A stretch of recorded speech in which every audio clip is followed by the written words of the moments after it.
kind of like the final question that I have is, if you, Raymond Ervin, artist manager of the year 2021, That's hilarious. if you had anything, like if you take like a minute, 2 minutes, beat your drum, say what you got to say, what do you tell people between the ages of 19 and 21 that's trying to find their purpose, trying to build something, trying to create something, trying to use their talents for the kingdom, but they just not finding their stride? What do you do? What's the wise words from an elder?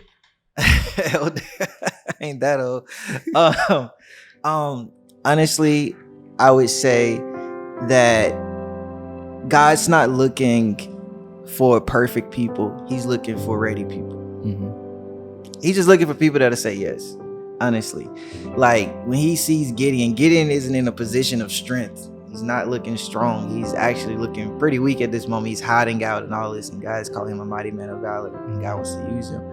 And so we can look at Gideon and say he was scary, all that stuff, but when he says yes to the call of God, it takes courage.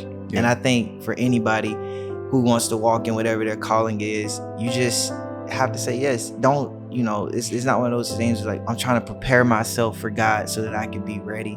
Nah, it's like, today, make a decision like, God, I'm ready.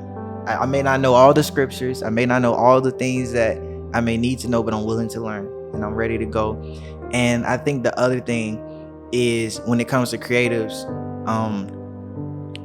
the one thing that I'm learning is comparison is the killer of creativity. When you compare yourself to somebody and you start to operate in that way, everything you make on the backdrop of somebody else, which makes it not creative anymore. Being creative is an expression of you and yourself, your mind, your thoughts, what God has given you, and you're expressing that, throwing that paint on the wall. It has to be organic. It has to be pure. So, kind of step away from comparison and just create. Don't try to compare. Now, you can have people that you look up to that inspire you. Mm-hmm. But as far as like comparing yourself, like me and my friends are on this trip right now. Julian is actually like one of the first people I heard to do this, but Julian actually, he deleted his Instagram, his Facebook, he deleted his socials like at the end of the year in 2020. Mm-hmm. Just because a lot of different reasons. I know like comparison was one of them, and just he wanted to be more present to God with his time, what I'm saying? And it's crazy the fruitfulness of his life at this point. He's not even on socials. Like, dude is busy, like all over the movement. He's not even on socials. And so, I know James deletes his Instagram. I recently started deleting my Instagram. And so like, I really only go on Instagram a lot of times and just post. Like I just post on there. I might catch up and see what Eyes of Corn is doing so I can like that and repost that.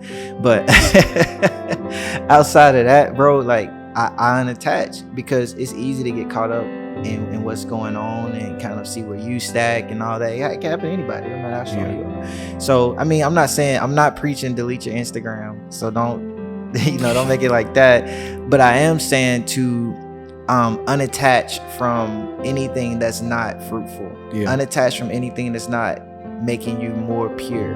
You want to keep the sanitizer on you, whatever that may be, whatever you need to do to clean your life out, whatever you need to do to stay in your organic, pure form, do that. And I would say that would be my advice to anybody who's in the creative space.